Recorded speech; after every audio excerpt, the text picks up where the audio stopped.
Welcome back to the next episode of the Role of Community Building podcast as part of the College Local Innovation Centre Network.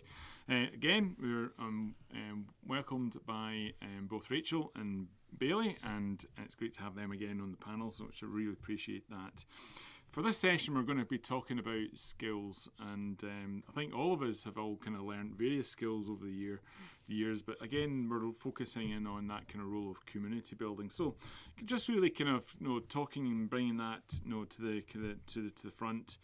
I mean, through the programs that you've been working on, is how has kind of like peer learning and mentorship helped in strengthening, I would say, not just innovation, but also how does that help and supported the growth and development of companies or individuals within communities? Rachel?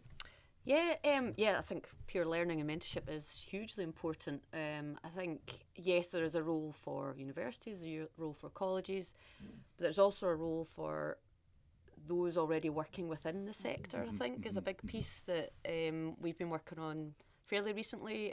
One of the programmes that we delivered this year under our Make pillar was a sort of residency for product design companies that were looking to make a product. So the package of support that we provided was actually having them embedded within 3 of the design agencies within Glasgow. So actually present in their offices on a daily basis. So getting some kind of set training, but most of it was more about being embedded within that company and those that are already working in that sector helping out others who are trying to grow in that sector as well. And we found that a really interesting model, and a lot of the feedback's been really, really good off the back of that, and it's something different. I'm not saying that's the only way, but I think for me, it kind of highlighted that how important that peer learning and that, it's not just, yes, there is that top down or bottom up, but there's also that but on the same level, whether it be, particularly from my perspective, company to company. I think that's really important. And Bayile? Yeah, I love peer learning, and I think it's so important whenever we're designing programs. So even looking at who's going to be on the program, what sharing can be done. I think with the communities that we work with, sometimes there's a barrier when it comes to trust. So you tend to find that it takes longer for that sharing that Rachel talked about between company to company to happen. But last week in the Ignite WhatsApp group, there were 2 companies, and one company who's had more customers said to the younger company, let's jump on a call and I'll tell you how we've got our customers. So they're in the same industry doing the same thing.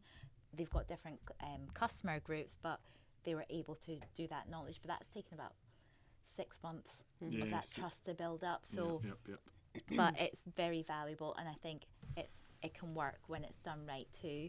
And when it comes to mentorship, I think that is really important. I always say, and most people hear me say, you can't be what you can't see. So the mentorship and the role modelling and that support, that wraparound support is really important. So, I mean, have you actually got mentors yourselves? That's all. Have you got a mentor? Rachel? Not personally. No, you're it, Alisdair. I don't know what that says for me, but Really? Yeah, I've got a couple of mentors, and I also have some coaches. So there are people that I do meet on a regular basis that are ahead of me, and I also ask people to mentor me. I recently asked somebody if they would like to do some reverse mentorship, and they could walk a mile in my shoes. Still waiting for that uptake, but yeah, I really believe in the power of mentorship. Yes, and we talked about there, that peer mentoring and obviously kind of mentorship. But trust. I mean, you highlighted, trust is really important. I mean, how do you build that?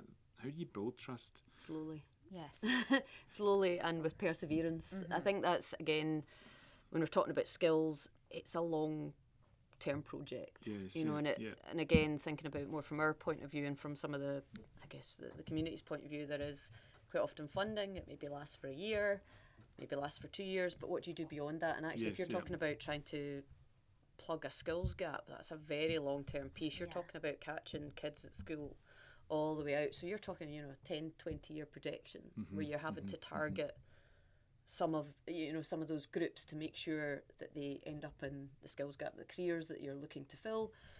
And I think it's that short-termism that's maybe preventing some of that. And I think it's the same with the trust piece. It takes a long time to build up trust, and it's easily lost, I think, is the other piece as well on the flip side. We've seen that a lot from a governmental point of view, and again, part of, as an innovation district, it's been quite good going out with a kind of neutral, being a neutral party. And yes, we were funded by the enterprise agencies, we're funded by the local authorities, but it's not seen as that direct person. So there has been that ability to almost not start again, that's probably not the right word, but start going, look, this is what we're doing, we'll be honest with you, this is where we are, and taking that time to build up trust. So I think it takes time, and it takes people, and again, resource can sometimes be hard to come by. For ourselves, it takes a lot of time. So even when we've been doing like outreach for different things, we look for those introductions with trusted partners and say, could you introduce us to another organisation because you've received some support from Dechomai. And when you were talking about the skills piece, you reminded me of, we do work with young people too. I believe in the power of apprenticeships. So whenever there's apprenticeship opportunities going, I want those young people from communities to be on those apprenticeships. So I remember the first year we partnered with a bank and we said, we'll help you with your uptake for apprenticeships. And quite a lot of the parents, and that's what I'd said, I was like, not only do I want young people on the Zoom, I want the parents sitting next to them so I can see the parents and they can see who I am and they can also see who this bank is. And as the conversation, it was about an hour and a half, and as the conversation kept on going, I started seeing more and more people coming into this Zoom room because the parents were messaging their friends saying, you need to be on this call. So initially we had 27 parents signed up for this call. By the end of it, we had about 38 parents on the Zoom call with their children. But on our sign-up sheet, we'd actually had like 57 requests. So once again, it comes to that trust building and communities talking to one another. And it can only, but trust can be easily broken. It's quicker to break than and I think that's the thing when it comes to some of these programs is,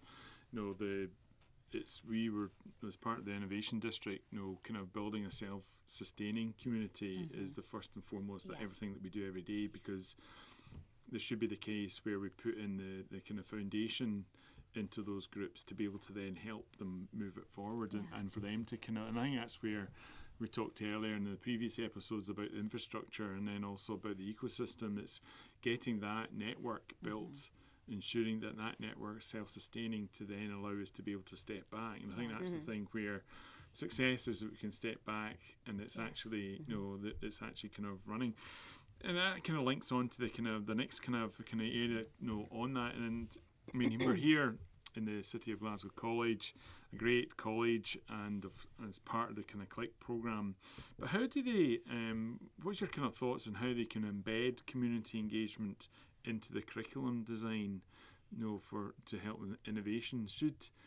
How do we, because there's the innovation bit, but there's also then the community building. So what's your thoughts of how so we've got Stuart, he's one of the leaders in innovation that's on and how do we, if you're to give some advice to Stuart, what would you give him to help him build community into the curriculum?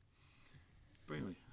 Okay, I would actually say colleges are maybe at the forefront of community building, because if we look where colleges are positioned, so yes, we're in this big shiny building on Cathedral Street, but City of Glasgow, when I think of City of Glasgow, I associate their Gorbals building, and they've got a community around there, and they've got families and students and different things. And then we look at all the other colleges around the city, they're all in residential areas, all around communities, and it makes it easier, I guess, maybe for communities to inquire. It'd probably be with innovation, they're working on CLIC, and it's probably just more the outreach opportunities that they could look into on partnering with organisations. But I do think with the way colleges are positioned there, they have it easier than universities. I think that's a great. I think that's a golden nugget actually, where the fact is that the colleges are based in the community. They are located outside and are based within there, which then helps to congregate. So even going back to that bit about the spaces that, in some ways, if they can just open up the buildings a wee bit more, then it kind of helps. I think the other part of it, and again, traditionally, and again these things change, but traditionally, you colleges were local, Yes. facilities. Yep.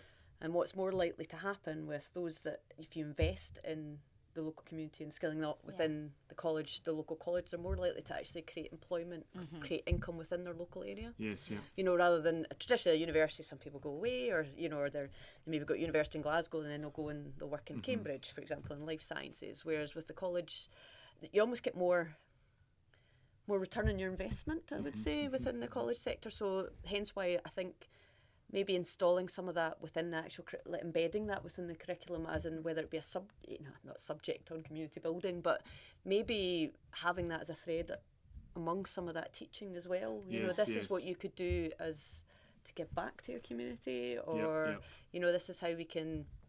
This is a benefit of some of that investment. And again, it doesn't have to be. You know, we're not talking about you having the skills to create a company that you can go sell on as the next unicorn. You know, a lot of people just want to create a bit of an income, maybe create some jobs. And again, as I say, I think if you kind of embed some of that within the curriculum within the college, you're probably more likely to get it back within the local communities there as well. I mean, I think it's the thing is that I think all of us who've been on any course, it's actually your cohort that you're part of. So those connections that you build when you're on a course are so valuable. And in some ways, like, so if you were doing electrical engineering course, you know, it's how do you actually ensure that group of people who have gone through it kind of keep together, and because guaranteed when you move and go and create your own business, it's how do you know when you've got too much work and you're going to kind of share, and this is the bit which you start to see that those connections being made that are lifelong. I mean, let's be honest, the lifelong connections, I think we've all got that, but it's just something to kind of help in that. And just kind of finally on this area is, you know, like, how do we ensure diversity and inclusion in skill development is, you know, maintained? You know, so how do we ensure that? Is that through the design of the courses, or do we, or dare I say it, is it more that we need to be, you know, you talked earlier about connecting into schools, so should we be spending more time in the communities first to be able to then make it, to ensure that skills and inclusion is built in?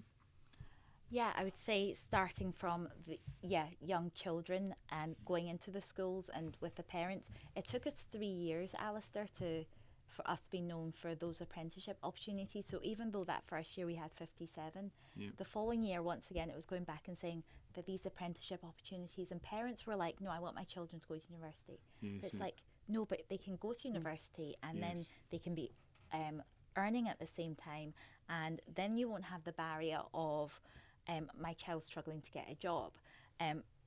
But if you go down the apprenticeship route, there's so much more opportunities. And once we started getting those young people in those apprenticeships, then they were our advocates. And it's just because I believe in the power of apprenticeships. So I would say, okay, who's got apprenticeships? Can we partner with you? Can we do a focus group? Can we do something? But it took us 3 years, and then parents started saying, are you doing any apprenticeship outreaches this year? And we've actually not done it for the past year or so. But I think it's the more you can start with the young people and telling them what's available, but doing it in partnership with the parents. Because I know myself, when I was growing up, when I said to my dad, I'm going to go and study business, he said to me, no. And this is what we're working with. Some of these parents are still saying, no, you need to work in this industry. You need to be a doctor, you need to be a lawyer, you need to be a dentist. You need to be have a job that's secure. You can't go and study fashion. But we're seeing so many innovative fashion businesses. We're seeing so many like entrepreneurs like Jamie Genevieve, who's come from Cathkin in Glasgow, who's got a multi-million-pound makeup business. And it just shows the power of like the beauty industry, which is like, I think, turning over $250 million every single year, or 250 billion, every single year.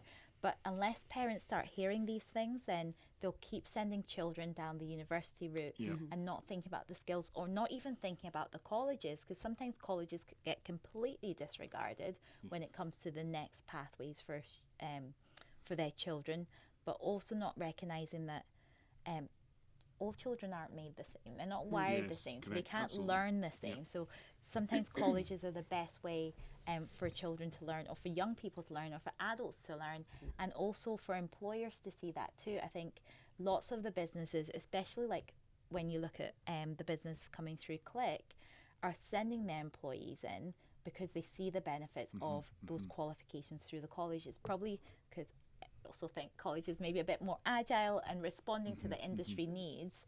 But I think it's these stories that we need to tell more of, the power of the colleges, what they have to offer. Yeah, it's great. It's again, it comes down to the flexibility piece. You know, it's the options available that fit, whether it be part-time options, full-time options, and the university's getting better again slowly. But you know, it's one of these things again. Harping back to when we were making those kind of decisions, it was university or nothing. Yeah. But actually, and again, in hindsight, had what the landscape was there now, had I known what I know, and I only know what I know because I work right in the middle of it, I think even if I'd been outside, I still wouldn't know about half that stuff. Yes. Degree apprenticeships, all these sort of things, college route in that you can be doing, you know, articulation into a university afterwards. I would have probably taken a different path, but it was just that perception piece, as you say, and you've got to start with some of the parents and then the children. And again, it's about that flexibility in a system, which is always difficult when you're trying to, I guess, educate the masses, and it's always the issue with a lot of public health stuff or education side. But it doesn't mean that we don't try to do as much as we can in that space. Yeah, and as I say, I think apprenticeships are great. I did apprenticeship. I'm an example of going through the apprenticeship, then going to uni, and then going into work. So it's definitely it's a great career. I think it's being an apprentice and going through college is so important. And as I say, you have a practical skill, which I always think in these days, with AI coming in, you need practical skills. And with that further ado, I would just say thanks again, Rachel and Bayile, for being great panelists. And again, thanks very much again for listening into the third podcast in this series on the role of community building. Thanks so much.